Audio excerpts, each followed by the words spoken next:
pessoal, bom dia, tudo bem? Bom, hoje, dando continuidade à nossa aula, nós vamos falar um pouco sobre a realidade de claro e escuro, tá? Vamos voltar um pouco na questão dos maneirismos, na questão barroca, tá? Bom, paralelamente ao Renascimento, né, que se desenvolveu lá em Roma por volta de 1520 até meados de 1610, um movimento artístico chamado maneirismo, né?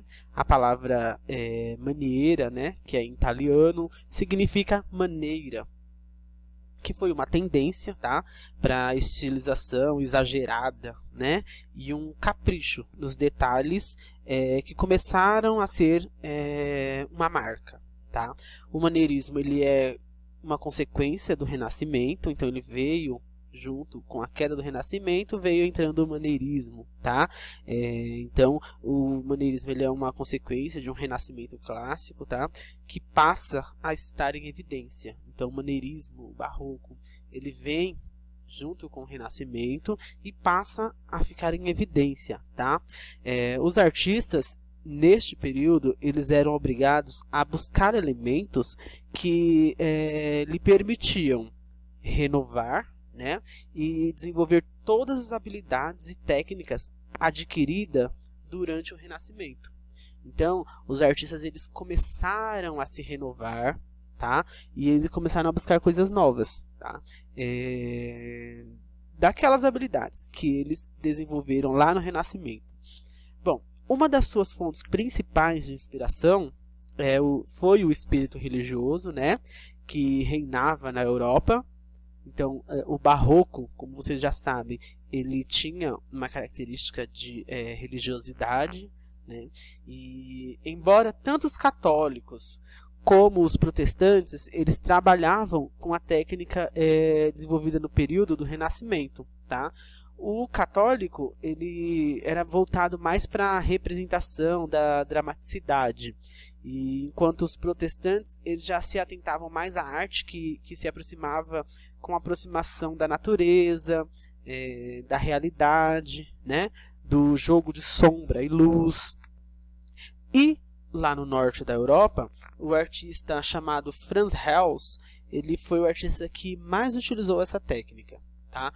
O artista ele gostava de transmitir através de suas pinturas a alegria, a glória, né, dos momentos no qual ele empregava essas técnicas de luz e sombra, e ele destacava no quê? No contraste, né, na cor, no contraste proporcionado por elas.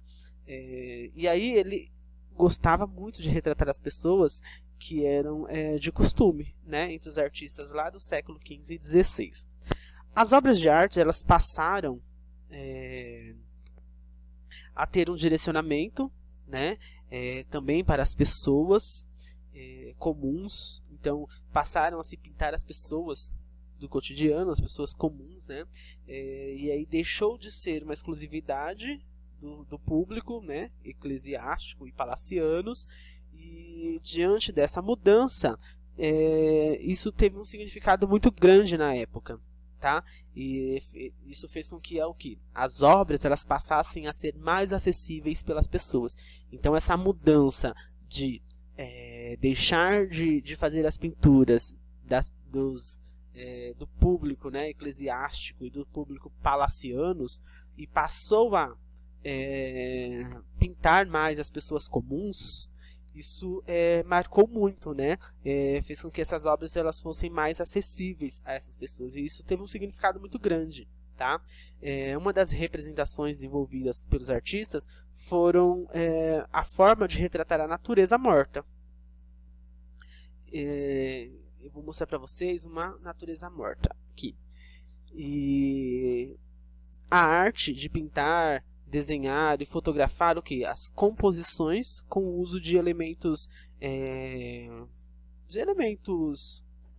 como, por exemplo, frutas, flores, livros, louças e outros objetos, tá? E aí um artista que foi referência, né, nessa pintura morta foi o holandês chamado Willem Kalf, né? Então, com esse tipo de pintura, o artista eles podiam escolher à vontade os objetos que eles queriam retratar. né? O artista Kalf, por exemplo, ele decidiu por se aprimorar na execução das obras, de incidência de luz em vidros, por exemplo, como vocês estão vendo na imagem, de porcelanas, de metais, tá? E o estudo do contraste, da harmonia das cores, da textura. A atividade da página 42, ela sugere que você faça uma mesa com frutas da época, tá?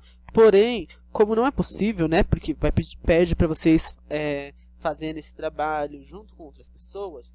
Então, o que vocês vão fazer para mim? Vocês vão fazer uma mesa, né? Com frutas. Vai fazer esse desenho. Vai escolher compor essa mesa, né? Com frutas da época. Dessa época que nós estamos vivendo hoje. Qual que é a fruta dessa época? Tá? Utilizando o que? As questões de luz e sombra. Tá? Muito simples. Vai fazer uma mesa com frutas da nossa época. De agora. Tá? Qual que é a fruta que está na estação de agora? E aí vai fazer uma mesa com essas frutas. E você vai utilizar a técnica de luz e sombra. Luz para destacar, né, os elementos que você vai compor nessa mesa. E sombra para o que está em volta, né? E aí vocês tiram uma foto e me manda, tá? Qualquer dúvida pode entrar em contato comigo, que eu estou à disposição de vocês, tá? Muito obrigado e até a próxima aula.